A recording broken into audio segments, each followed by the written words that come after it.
Bienvenue à mon stage au lycée français Louis Pasteur à Bogota, Colombie. Bien, pour commencer, je vous expliquerai ma choix.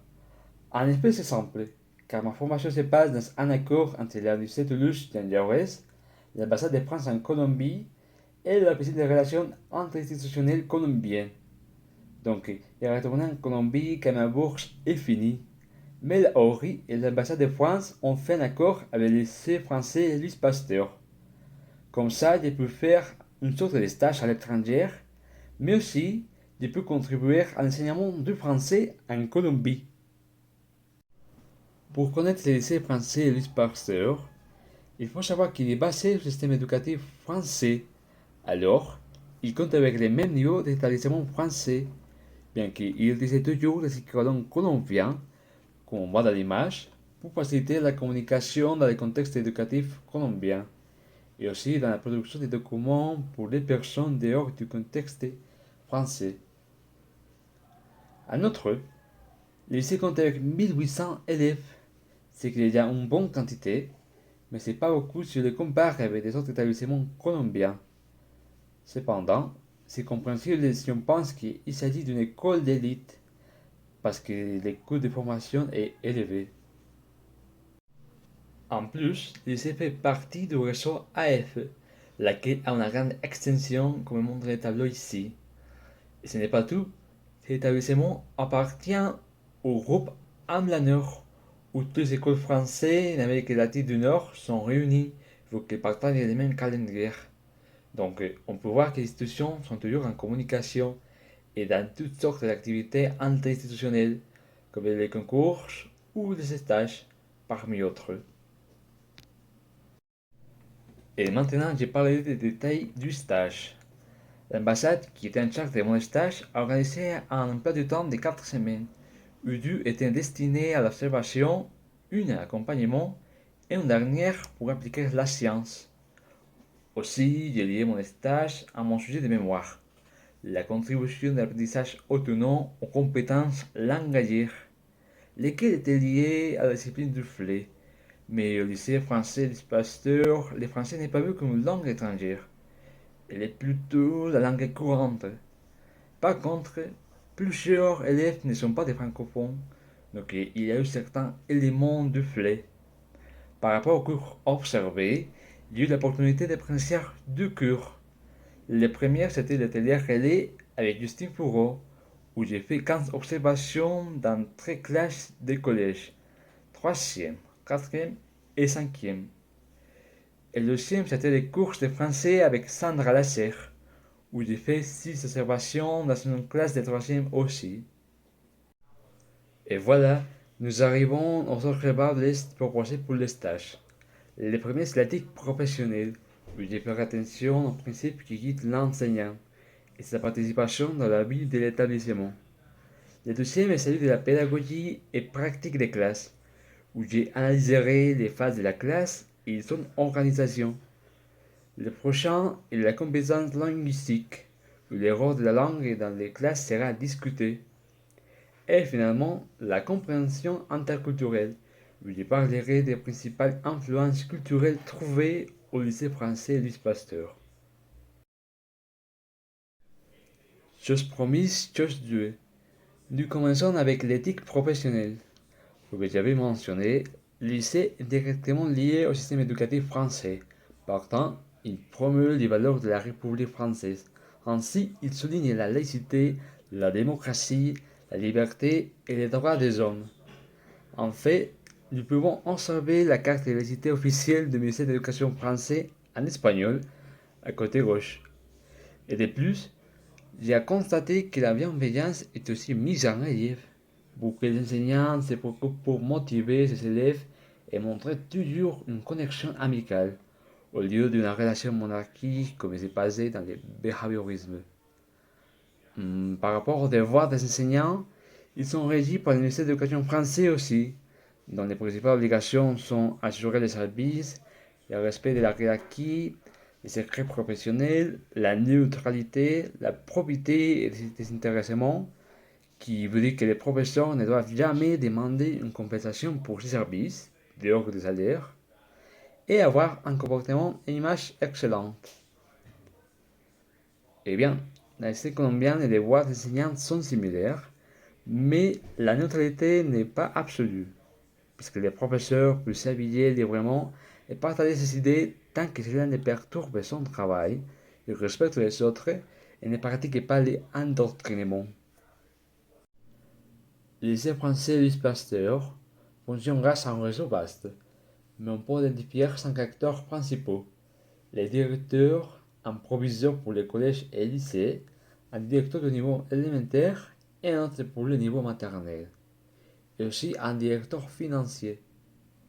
Quant au système colombien, il présente la même structure dans la plupart des cas, mais ironiquement, mes tutrices m'ont clarifié que cette structure n'est pas commune pour le système français.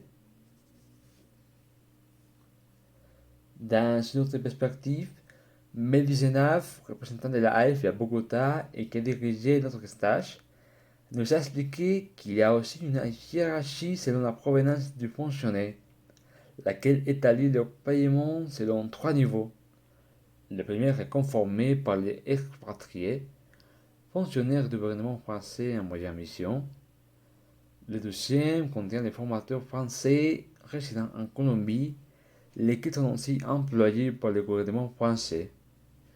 Et le dernier, c'est le niveau de bouche locale que le directeur de lycée dirige. Alors, plus haut le niveau, mieux le paiement. Bien que le deuxième niveau peut avancer au troisième, mais le dernier niveau n'a pas la possibilité car il ne peut pas se présenter pour les concours français des enseignantes. Dans le cas contraire, le ministère de l'Éducation colombien n'a pas une dépenetration par groupe. Il se limite toujours à l'échelon des professeurs. Nous passons à la participation des enseignants dans la vie scolaire. D'abord, j'ai apprécié qu'il lisait français dans son site à la section dédiée aux activités scolaires, ce qui permet à tous les élèves, enseignants, parents et les autres personnes de découvrir les divers espaces culturels. En plus, les concours et ses concurrents sont publiés, un aspect qui peut résulter motivant pour les étudiants. Il y a 2 activités préscolaires qui ont captivé mon attention. La première est le concours d'éloquence, où les étudiants se préparent pour exposer un discours de son sujet préféré. En plus, ma tutrice a été aussi l'organisatrice de ces concours, ce qui m'a permis d'observer tous les processus liés à cette compétition: la préparation, l'organisation et les corrections des discours. Et je dois admettre qu'il est une activité très effective, puisque les élèves améliorent son niveau de français, mais aussi les éléments paralinguistiques, le ton de la voix, les gestes et le rythme, aspects qui sont souvent oubliés en classe de langue.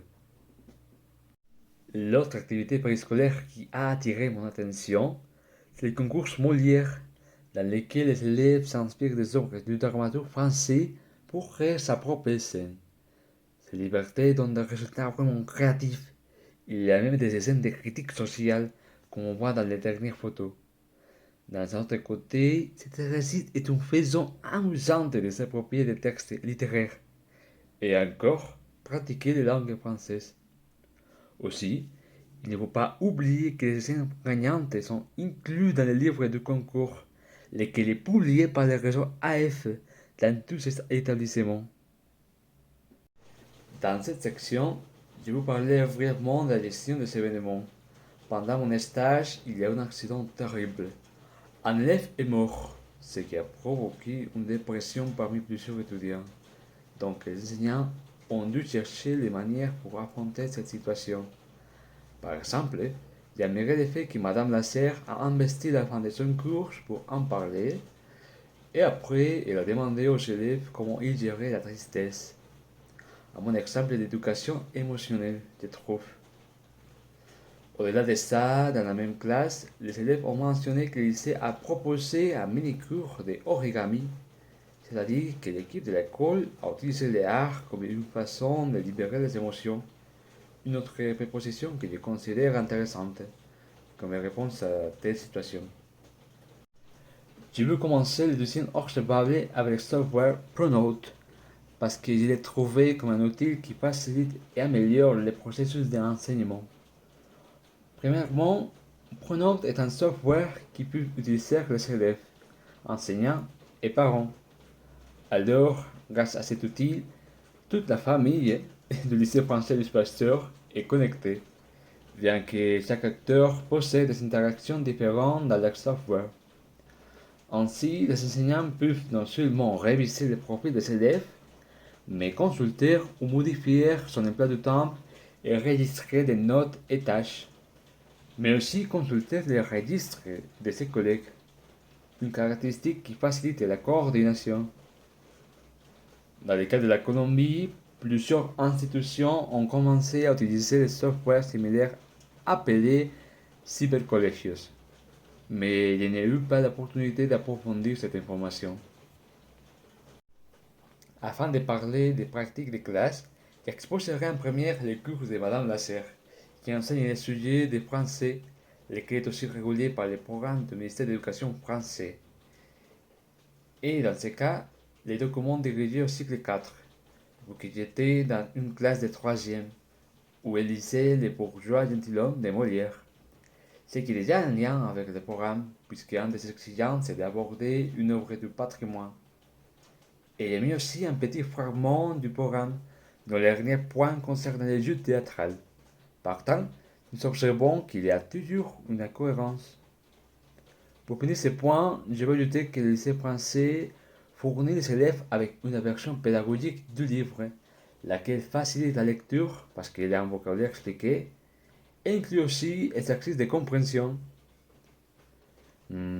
Pour ce qui concerne la Colombie, les écoles ne comptaient pas avec suffisantes ressources pour donner des livres aux élèves, au moins dans les écoles publiques qui sont connues. En plus, il n'y a pas une exigence pour un titre du patrimoine, mais il y a des livres conseillés dans chaque institution. Les prochains aspects analysés seront les phases de la classe et l'organisation de la salle. La plupart des séances ont eu une organisation traditionnelle.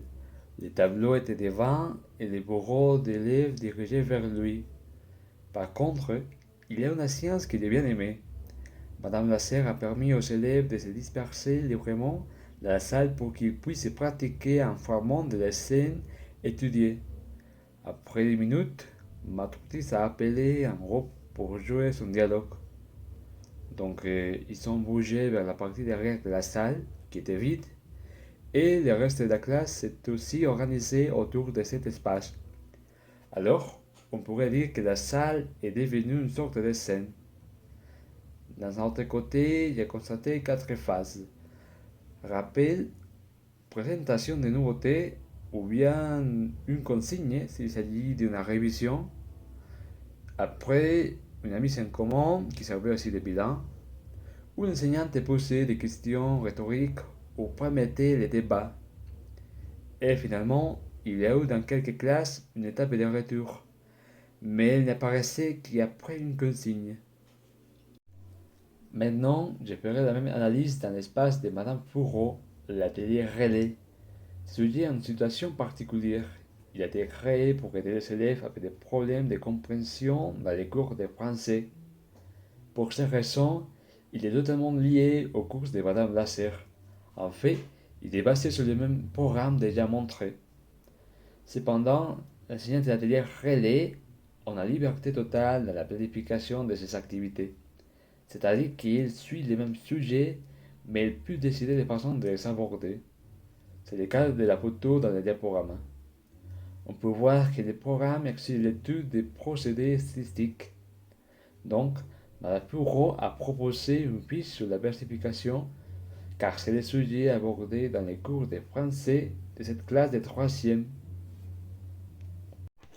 Justine a aussi choisi une organisation traditionnelle dans plusieurs séances, bien qu'elle a parfois permis l'organisation par îlot des groupes des élèves ou elle-même et les élèves ensemble. Par rapport aux phases, j'ai observé deux modalités, lesquelles commencent toujours par la consigne, mais la première ressemble plutôt à la structure qu'utilise Madame Lasserre. Après la consigne vient la mise en commun et retour. Mais l'enseignante devient toujours un guide, puisqu'elle aide les élèves dans les corrections d'exercices tout le temps. En revanche, la deuxième modalité est plus ouverte. Les élèves arrivent avec une tâche ou un exercice pour réviser. Alors Madame Pourreau les guide et, selon les besoins, elle donne individuellement un retour. Par exemple, le niveau troisième s'est préparé pour le grand oral, raison pour laquelle il devait rédiger un discours et le passer révisé par Madame Fourreau. Mais elle leur laissait un travail autonome le reste du temps. La prochaine dimension que j'ai voulu observer, ce sont les activités périscolaires. Voici, j'ai mis 4 affiches trouvées dans les lycées, lesquelles montrent une grande offerte d'activités sociales et artistiques, comme le théâtre et un espace dédié pour l'écriture créative. Dans la première photo, il y a même une activité planifiée pour que les parents partagent ces lectures. Ensuite, la deuxième affiche a beaucoup attiré mon attention, puisqu'il s'agit d'une bande dessinée créée sur la Commission de la Verdad. Ce qui, en grosso modo, est une entité colombienne créée récemment pour gérer plusieurs conflits sociopolitiques liés à la guérilla. C'est le tour de la compétence linguistique. Ici, j'ai vu décrire la portée des langues présentes au lycée français Louis Pasteur.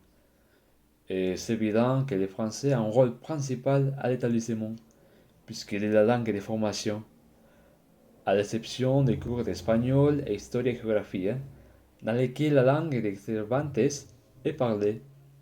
Cependant, tout le personnel académique et administratif au lycée est bilingue en espagnol et en français.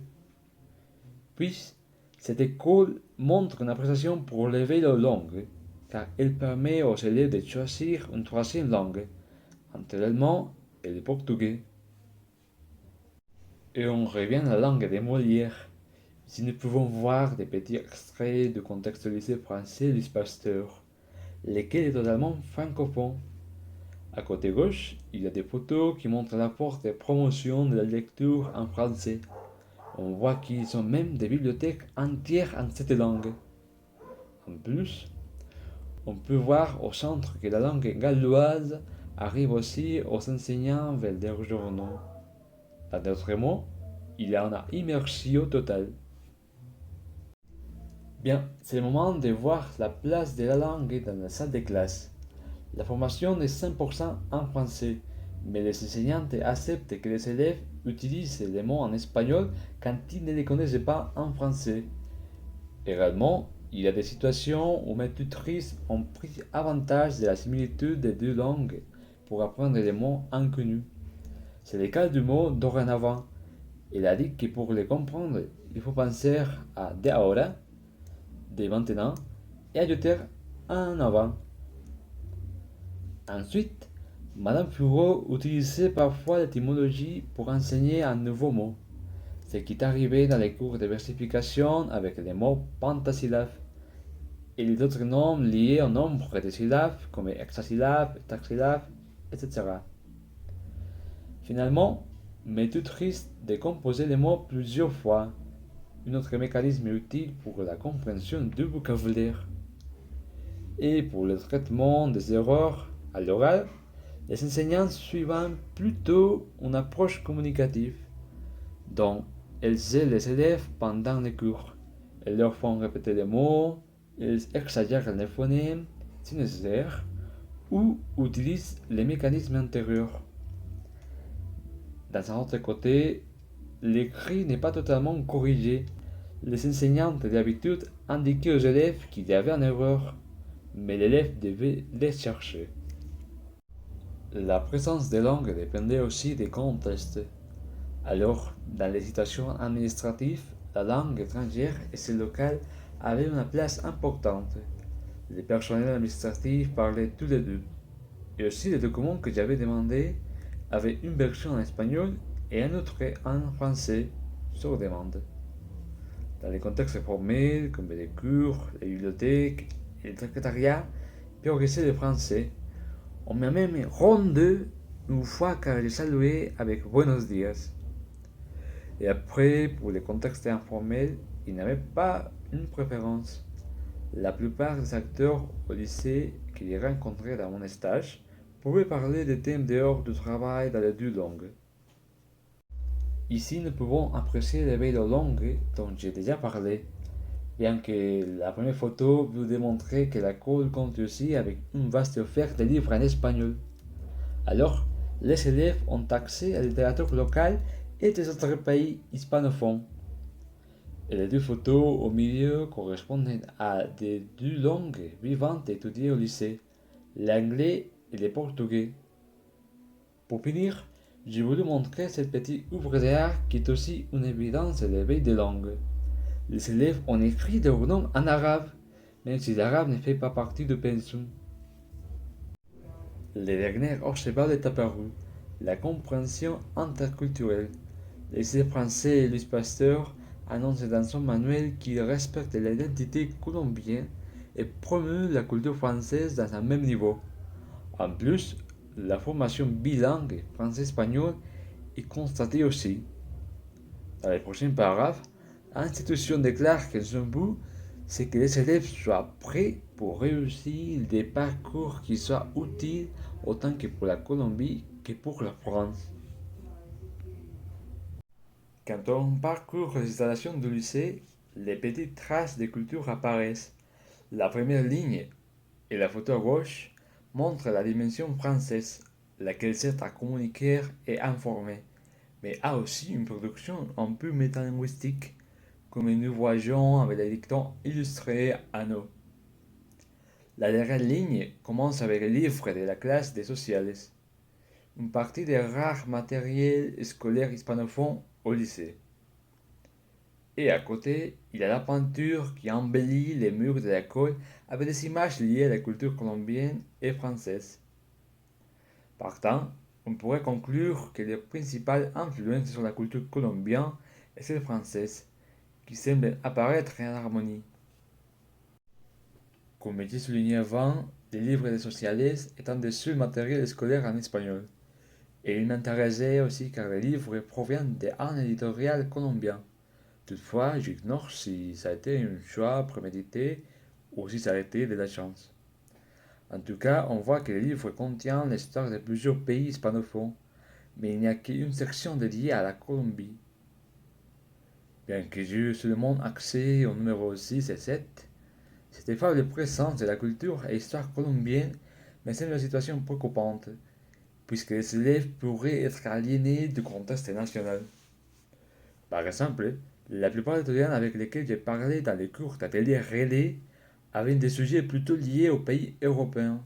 Ce qui est normal, eh bien, vu l'influence française et la liberté de choix aussi, mais c'est important pour une société d'avoir des élèves conscients de leur contexte local. Eh bien, j'ai trouvé un groupe rebelle, c'est le journal scolaire Dromedario, lequel est né grâce à un groupe d'élèves passionnés pour l'écriture. En plus, il y a un texte en espagnol et qui inclut aussi toutes sortes de thèmes en relation avec la Colombie, des poèmes, des playlists colombiennes, photos de billets, et leur art et conseils des activités à faire. C'est un journal en bonne et due forme. En plus, la chef du projet m'a permis de partager l'entretien qu'il lui fait passer. Aussi, n'oubliez pas de les suivre en Twitter et Instagram. Donc, je vous laisse avec Amaranta, directrice du journal Dromedario, qui nous a parlé de la situation culturelle au lycée français Louis Pasteur. La verdad es que como en nuestro colegio estamos un poco encerrados en la cultura francesa todo el tiempo y todo el día, como que también era un espacio para escribir un poco sobre cualquier cosa, ¿no? Al principio. Y luego ya las ediciones como de temáticas ayudaron también a coger una conciencia en nuestro país, porque sí es a veces complicado pararse y mirar en dónde está uno. Estando en una élite colombiana, francesa también, ¿sabes? Como con mezcla de Sí. culturas, porque somos un colegio pues de élite y tal. Estando ahí, uno se encierra en un mundo, ¿no? Y cuando se para a ver lo que tiene en el propio país, también se vuelve otra, como otras cosas de qué hablar. Entonces, por ejemplo, los movimientos artísticos que hay acá, los movimientos literarios, y como que eso también cogió mucho en la idea del periódico, porque a todos nos interesaba mucho la cultura colombiana, también la francesa. De hecho vamos a hacer una edición de Francia en algún momento, Ah, Francia y Colombia, pero digamos que nos interesaba mucho mostrar cosas de acá, como gente que no sabe bien qué hay en Colombia, que no necesariamente sabe cuáles son los movimientos culturales que tenemos, y eso como que la última edición, de hecho, que es la de abril, tiene una entrevista que yo hice a un artista de circo, la edición es sobre el circo, y en esa edición hay dos entrevistas. Una es a una artista de circo franco-colombiana y otra a un artista de circo totalmente colombiano. Entonces, como que muestra las dos versiones, ¿sabes? Siempre estamos intentando en ese juego de mostrar un poco ambas, pero como no pensábamos que el periódico fuera para el colegio nomás, queríamos también mostrar un poco lo de Colombia. Era un poco más por esa idea. vale. Y ya respecto al colegio, pues también por la tesis y esto, ¿tú crees que la cultura colombiana como que no tiene tanto lugar en el liceo, más o menos? ¿O Pues qué te parece? depende mucho como de las clases. A veces siento que romantizan un poco nuestra cultura, ¿no? Pero sí, a veces, por ejemplo, en las clases de sociales, obviamente está muy presente y en español. Pero en el resto de clases, por ejemplo, en historia nunca vemos casos sobre Colombia, o sea, muy poco. Casi nunca vemos casos colombianos en esa clase, que es dictada en francés, sino que al contrario vemos solo historia de Francia. Y Sí. entiendo un poco porque sociales sería como la historia de Colombia, pero pues en sociales vemos de toda Latinoamérica, todo eso. Pero sí creo que, por ejemplo, en las clases de francés, pues vemos solo literatura francesa y como que no hacemos una comparación ni nada. Como que sí es muy ligado a la cultura francesa, pero pues es un colegio francés, es normal que esté ligado a eso. Sí. Aunque sí siento que puede haber más presencia de la cultura colombiana, en el sentido en que aquí también hay muchos artistas, hay mucha gente importante, como que también podríamos hacer llamado a la gente como nacional y no traer siempre externos a que nos enseñen y todo eso, porque eso también pasa. Hay muchos profesores que solo vienen de Francia, ni tienen conexiones con Colombia y luego se van y bueno, pues ya Sí. pasaron por acá y ya se fueron, ¿sí? Como que no hay mucha importancia ni relevancia en su vida como sobre qué es Colombia ni nada de eso. Y a veces eso también frustra un poco la identidad colombiana que tiene cada uno. De hecho, hay muchos franceses que se sienten más colombianos que franceses como tal. Entonces, Estamos eso fuertes. también como que cambia. Entonces, depende mucho de la persona con la que uno esté, como con profesores o el año en el que uno esté cursando. También eso también depende mucho, porque hay años en donde uno está generando su identidad y justo le tocaron todos los profesores ultra franceses, entonces ahí uno como que se conecta más con Francia y todo eso. Bueno, eso pasa. Como Sí. que hay gente así en el colegio también, entonces, bueno, igual es una cultura muy mezclada, ¿no? Tenemos eso de la mezcla que pocos colegios tienen. O sea, no todos los colegios tienen una mezcla con otra cultura. Nuestro colegio sí es una mezcla desde lo cultural, también lo intelectual, pero también desde lo cultural. O sea, como hasta la comida, ¿sabes? Como el arte, la comida, un poco la música, incluso como en nuestro colegio se escucha música francesa a veces, entonces como que estando en Colombia aún se sigue teniendo ese repertorio en francés de todos lados. Y también es interesante, pues como que es un choque de culturas que a la vez se puede unir mucho o separar mucho, como que están los dos casos. Après nous avoir plongé au lycée français Louis Pasteur, c'est le moment d'un thème plus personnel, ma science.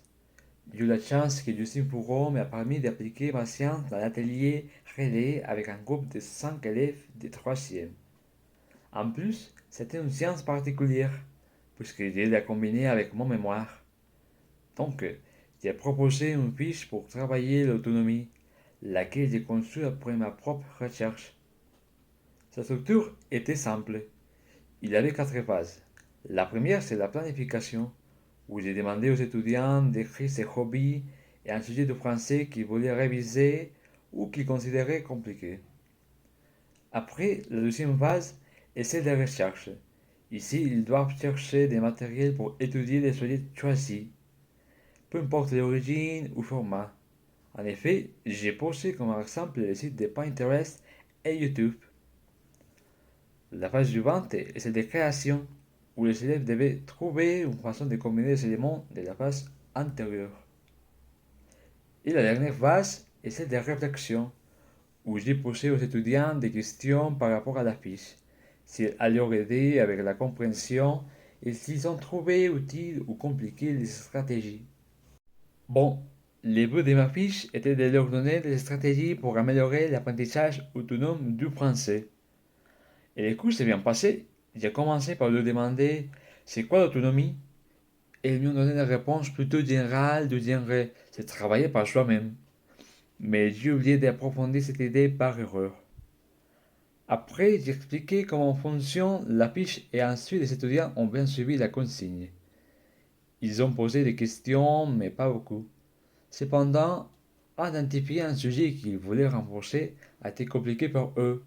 Alors, j'ai dû donner quelques suggestions, mais rien de spécifique.